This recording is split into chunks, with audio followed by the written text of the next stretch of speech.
బేహద్ పరం మహాశాంతి. బేహద్కే బేహద్ పరం పరం మహానాత్మలకు, జాగృతమైన దివ్య ఆత్మలకు, విశేషమైన పురుషార్థం చేస్తున్న శ్రేష్ఠాత్మలకు, ఆత్మిక పరివారమునకు, ఆత్మిక సోదరీ సోదరులకు, బాపూజీ దశరథ్ భాయ్ పటేల్ తెలుగు ఛానల్కు స్వాగతం. ఈరోజు మనం సార్వసార ఉపనిషత్ గురించినటువంటి విషయం మనం తెలుసుకుందాము. దీని లోపల బంధము, జ్ఞానము, మోక్షము, అవిద్య, విద్య, మానవుడికి ఉండే 4 స్థితులు, పంచకోశాలు, పంచవర్గాలు, క్షేత్రజ్ఞుడు, క్షేత్రము, సాక్షి, కూటస్థ స్థితి, అంతర్యామి, ప్రత్యేగాత్మ, పరాత్మ మరియు మాయ యొక్క వర్ణన, ఆత్మస్వరూపం గురించి చెప్పటము. దీని గురించి ఒక్కొక్కటి వివరంగా సంస్కృత భాషలోను ఉన్నటువంటి 23 ఉపనిషత్తుల్లో ఇది ఒకటిగా చెప్పబడుతూ ఉంటుంది. భలే ఉపనిషత్తులు, వేదాంతాలు ముఖ్యమైనటువంటి శబ్దావళితోటి కూడినవే. ఇవి అవధారణలతోటి పరిభాషితమై ఉన్నటువంటి గ్రంథాలు. ఇవి అతి పురాతనమైనటువంటివి. అప్పుడు దీన్ని ఉల్లేఖించడం జరిగింది. తరువాత స్వతంత్ర స్పష్టీకరణ అనువాదంతో స్పష్టంగా వివరించటము జరిగింది. దీని లోపల మరి బంధన ఏమిటి అని చెప్తూ ఉన్నారు. ఆత్మయే భగవంతుడు అని, ఆత్మసు పరమాత్మ అని తెలుసుకున్న తర్వాత ఇంకా ఎప్పుడూ కూడా శరీరము మొదలైన వాటిని కల్పన అనేది చేయటం ఉండదు. ఎవరైతే ఆత్మగా ఉంటూ పరమాత్మను స్మృతి చేస్తూ ఉంటారో ఇక దేహం యొక్క బంధన వారికి బంధంగానే అనిపిస్తూ ఉంటుంది. ఆత్మగా తెలుసుకున్న తర్వాత మరి శరీర బంధన, దేహంతో సంబంధించినటువంటి బంధనాలుగానే ఉంటూ ఉంటాయి.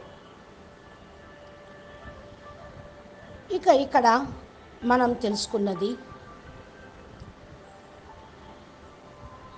దీని లోపల ఉన్నటువంటి జ్ఞానం ఏంటి? జ్ఞానము అంటే ఆత్మ ప్రకాశము. అది అందరికీ కూడా వెలుగునిస్తూ ఉంటుంది. ఇది ఒక సంపూర్ణమైన చేతనత్వం అని, చైతన్యాన్ని మేల్కొల్పుతుంది, జాగృతం చేస్తూ ఉంటుంది. చైతన్యం లేకుండా ఇది అస్పష్టంగానే ఉంటుంది.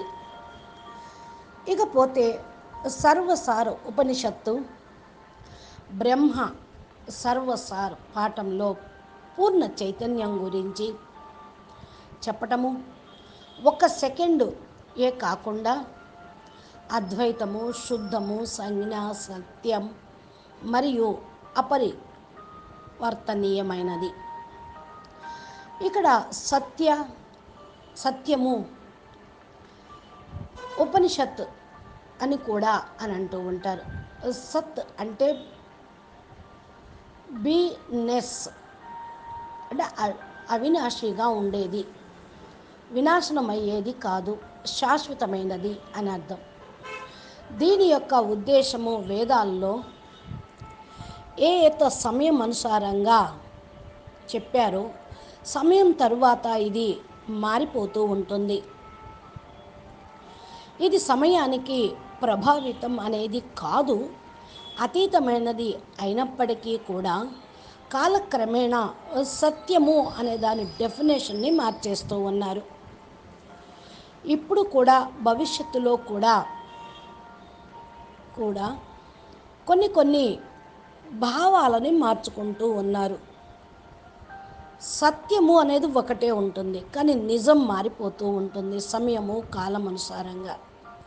అన్ని ఆలోచనలు, అన్ని కారణాలకు ఇది శ్రోతమైనది.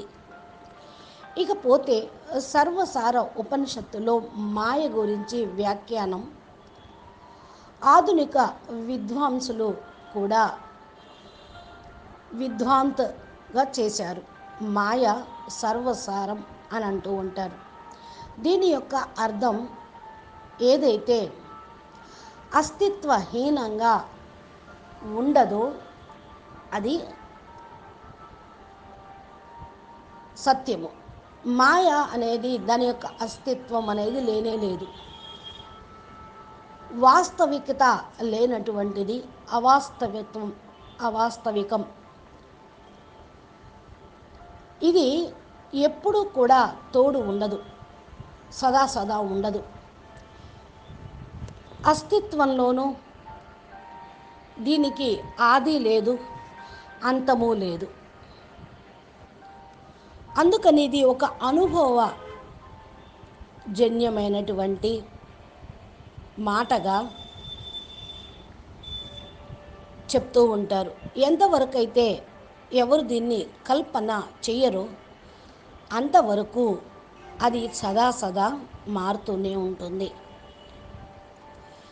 ఇంకా సరోపనిషత్ దీని యొక్క కాంటెంట్స్ ఏమేమి ఉన్నాయో మనము తెలుసుకున్నాం. ఇక బంధన ఎన్ని రకాలుగా ఉంటుంది, మోక్షం ఏ రకంగా ఉంటుంది, విద్య అని దేన్ని అంటారు, అవిద్య అని దేన్ని అంటారు, జాగరూకత, సుషుప్తి, తురియ అవస్థ ఎలా ఉంటుంది, అన్నమయ కోశం, ప్రాణమయం, మనోమయం, విజ్ఞానమయం, ఆనందమయం అంటే ఏమిటి, కర్త, జీవుడు, పంచవర్గాలు, క్షేత్రజ్ఞుడు, సాక్షి స్థితి, కూటస్థ స్థితి, అంతర్యామి అంటే ఏంటి, ప్రత్యేగాత్మ, పరాత్మ మరియు మాయ అని దేన్ని అంటూ ఉంటారు. ఇంకా దీని గురించి ఒక్కొక్క దాని నుంచి వివరంగా చెప్పనారంభిస్తూ ఉన్నారు.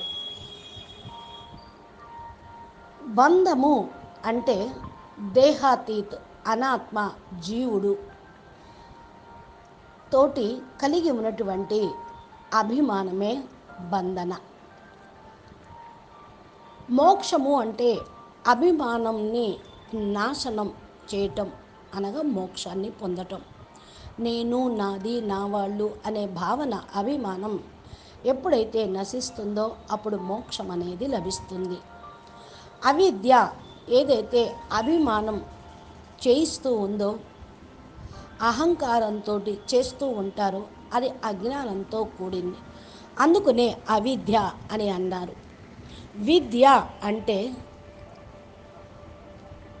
అభిమానం నివృత్తమై జ్ఞానయుతంగా ఏదైతే చేస్తూ ఉంటారో దాన్ని విద్య అంటారు.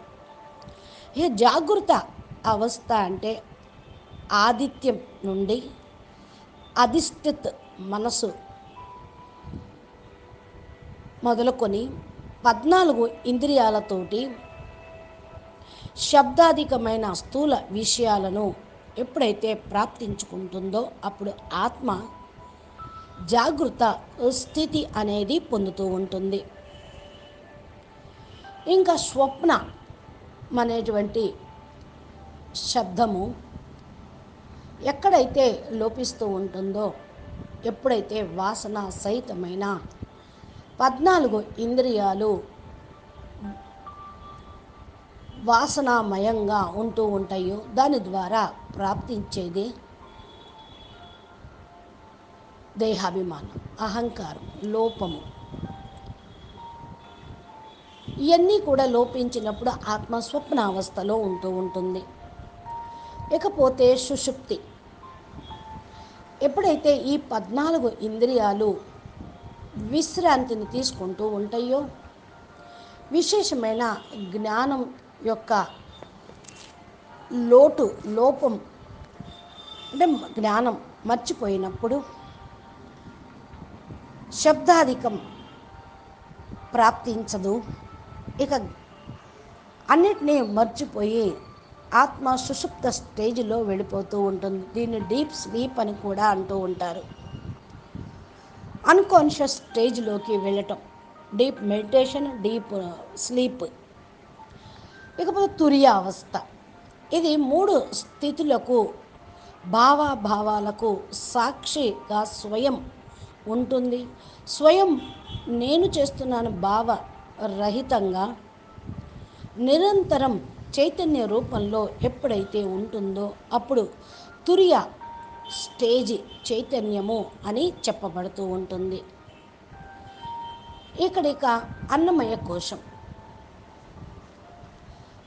ఏదైతే ఆహారం తీసుకుంటామో దాని కార్యక్రమం, దాని యొక్క శక్తి, పవరు అన్ని కోశాలకు పంపిస్తూ ఉంటుంది.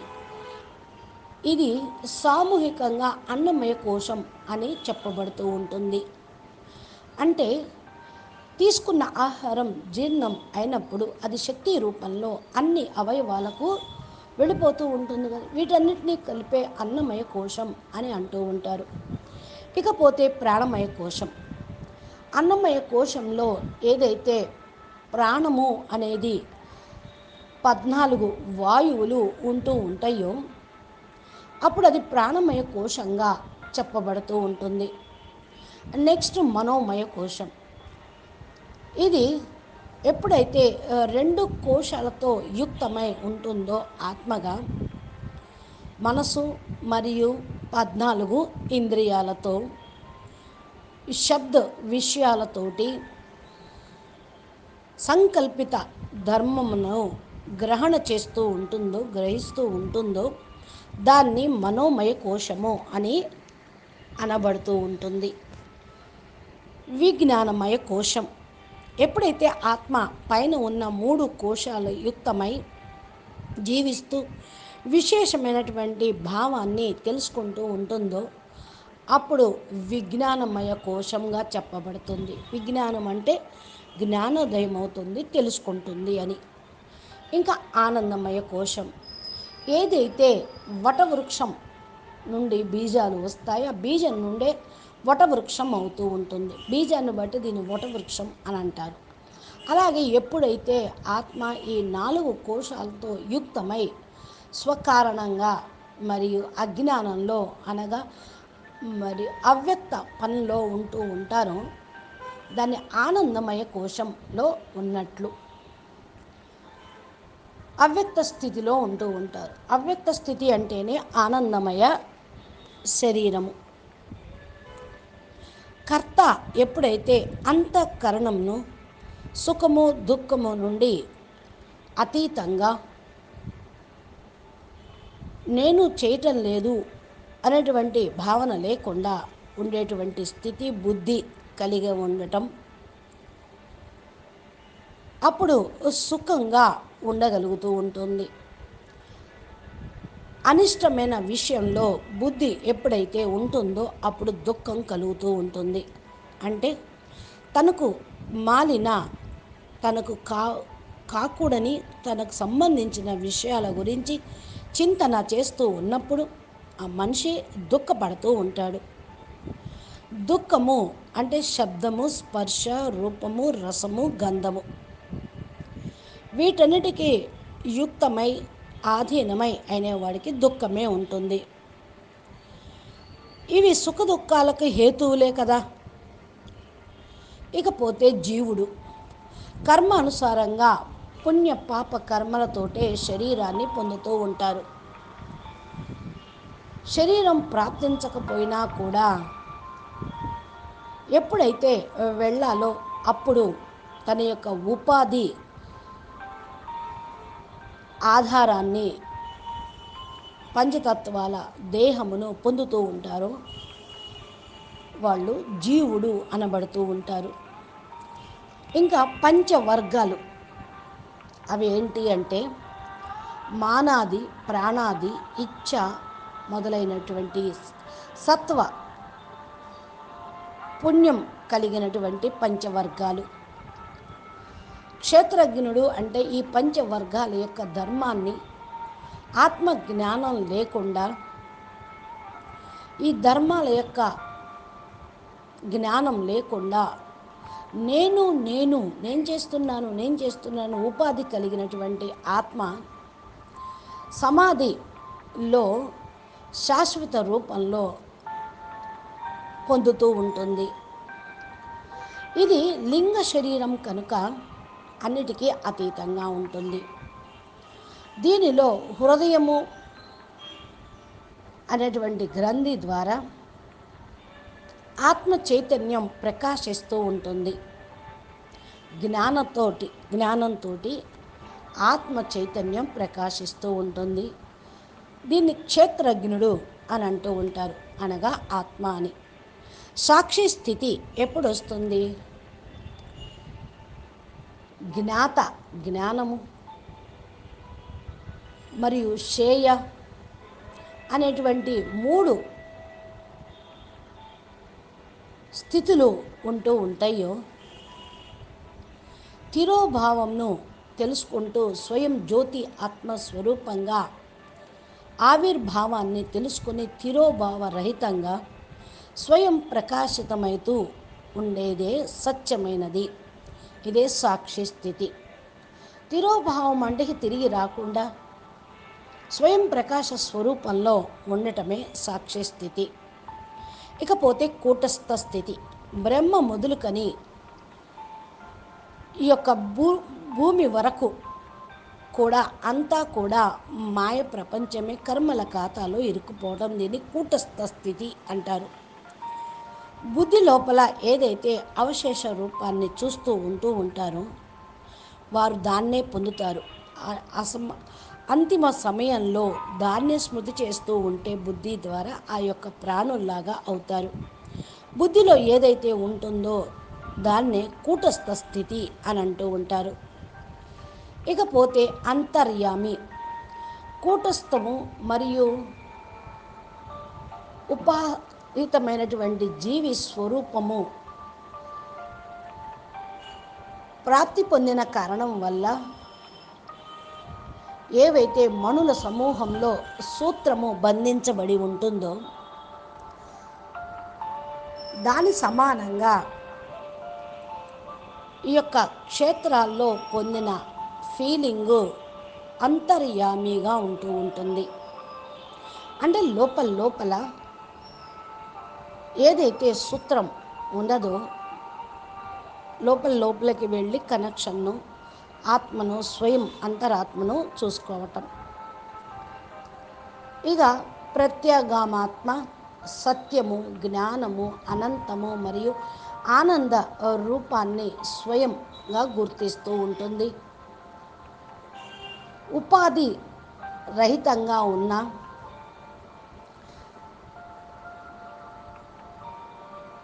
కుండలి మొదలైన ఉపాధుల రహితంగా ఉన్న సువర్ణ సమానంగా వెలుగొందుతూ విజ్ఞానంతో చిన్మాత్ర స్వభావంతో ఆత్మభావంలో ఉండేటువంటి వాళ్ళు. పరమాత్మ బ్రహ్మ, సత్యము, జ్ఞానము, అనంత స్వరూపం. సత్యమును యొక్క అర్థాన్ని తెలుసుకున్న వాళ్ళు పరాత్మ అవుతారు. దేశము, కాలము, కర్తవ్యము, వస్తువులను పరిచ్ఛేదం చేస్తూ ఇవన్నీ వినాశనం అయిపోయాయి. నాశనము కాని దాన్ని ఎవరైతే గుర్తిస్తారో దాన్నే పరాత్మ అంటారు. ఉత్పత్తి వినాశన రహితంగా అఖండంగా చైతన్య స్వరూపంగా ఉండేదే జ్ఞానము. దీన్ని జ్ఞానస్థితి అంటారు. మట్టి యొక్క వికారంతో మట్టి సమానంగా సువర్ణ వికారంలో సువర్ణ సమానంగా వికారాల్లో తంతులుగా అంటే వికారయుక్తమైన దానిలో మునిగిపోతూ ఉండేటువంటి ఆత్మ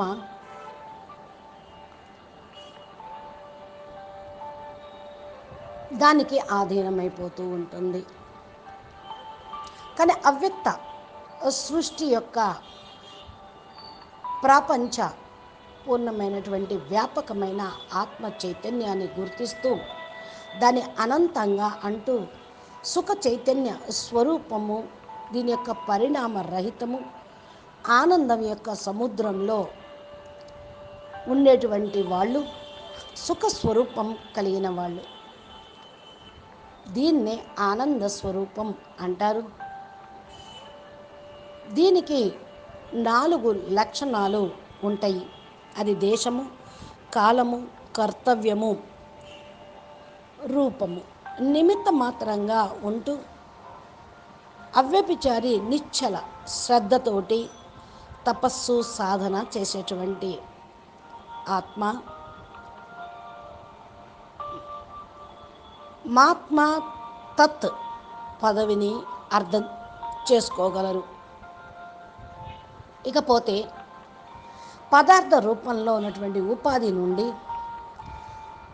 తత్పరాది రూపంలో ఉపాధికి ఉన్నటువంటి భేదం యొక్క విలక్షణను, ఆకాశ సమానంగా సూక్ష్మమైనది, శక్తి సత్తా కలిగింది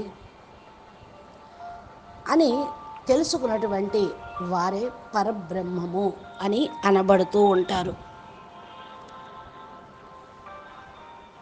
పరనామః అంటే భాష అనాది అంతమైనది, ప్రమాణము అప్రమాణము రెండిట్లో కూడా సమానంగా అసత్గా లేకుండా సత్యంగా ఉండేటువంటి సద్గతిని పొందేటువంటి వారు అధిక రూపంతో వికారరహితంగా చూడటానికి సత్యమైన ఆది స్వరూపమైన లక్షణాలు కలిగి ఉంటారు. ఈ మాయ అజ్ఞానము అనేటువంటి తుచ్చమైనది 3 కాలాల్లో కూడా అసత్య రూపంలో లౌకికంలో మూఢజనుల్లాగా వాస్తవికతను సద్బుద్ధిని కోల్పోయి జీవిస్తూ ఉంటూ ఉంటారు. వీరు గురువులు అనబడరు, శక్తి కలిగిన వాళ్ళు అని కూడా అనబడరు. నేను ఆత్మ ఉత్పత్తి మొదలుకొని దశ ఇంద్రియాలకు రహితంగా ఉన్నటువంటి బుద్ధిని, మనసు అహంకారంతో రహితమైన చైతన్య స్వరూపాన్ని, అప్రాణ రూపము, అమన్ అనగా అమృత రూపము, శుభప్రదానం అనుకునేదే ఆత్మ. అంటే ఇక్కడ ఆత్మ యొక్క ఉత్పత్తి రహితంగా అంటూ ఉన్నారు. ఒకసారి ఆత్మ జన్మ తీసుకున్న తర్వాత అది వినాశనం అయ్యేది లేదు, మరలా ఉత్పత్తి అయ్యేది లేదు. అందుకనే అజన్మ, అభోక్త, అశరీరి అని అంటూ ఉంటారు. బుద్ధి మొదలగు వాటిపైన సాక్షి రూపంలో ఉంటూ సర్వదా నిత్య రూపమును, చిన్మాత్ర స్వరూపాన్నిలో ఉంటూ అర్థం చేసుకోవటం, సంశయం అనేది లేకుండా ఉండటం. ఇకపోతే నేను కర్త భోక్త రూపమును కాదు, చేసేది చేయించేది అన్నీ ఆయనే అనుకున్నప్పుడు నేను చేసేది లేదు, నేను అనుభవించేది లేదు అనేటువంటి భావన తప్పకుండా కలిగి ఉంటుంది. ప్రకృతిని సాక్షి రూపంలో చూస్తూ ఉంటారు. నా యొక్క క్షమతతోటి దేహాది చైతన్యము సమానంగా ప్రవృత్తమై జీవిస్తూ ఉంటూ ఉంటారు. నేను స్నాయువు నిత్య సదానంద శుద్ధ జ్ఞానమయ మలరహిత అన్ని భూతాలు లేకుండా ఉండేటువంటి ఆత్మరూపమైన సాక్షి రూపంగా ఉన్నాను. ఇలా ఉండటంలో సంశయం అనేది లేదు. ఇంకా బ్రహ్మ రూపము సర్వ వేదాంతాల నుండే వస్తూ ఉంది. ఇది తెలుసుకునేటువంటి యోగ్యమైనది.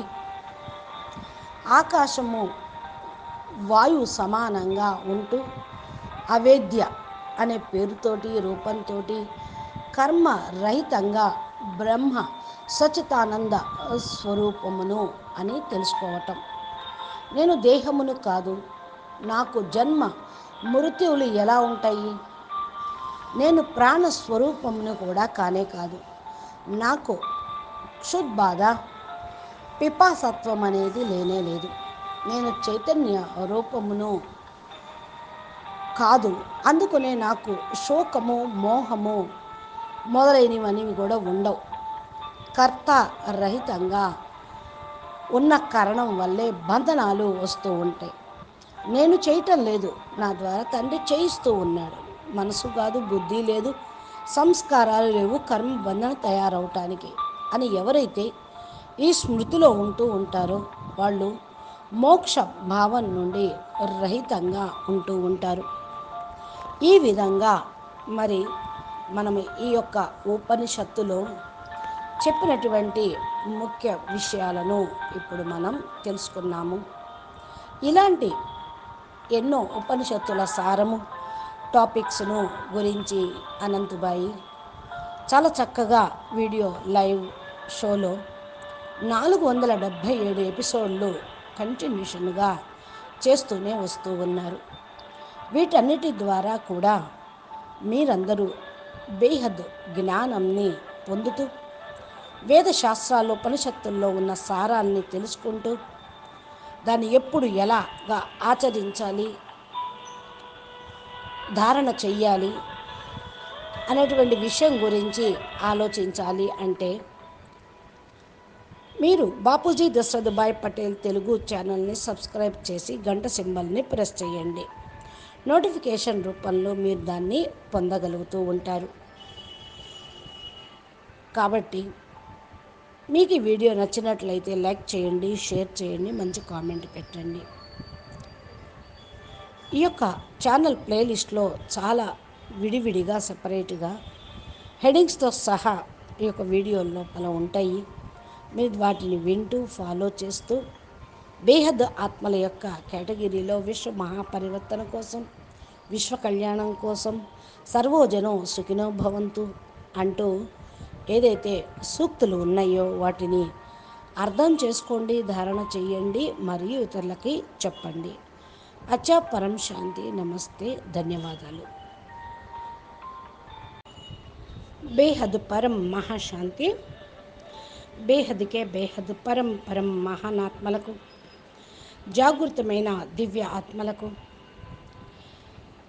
విశేషమైన పురుషార్థం చేస్తున్న శ్రేష్ఠాత్మలకు, ఆత్మిక పరివార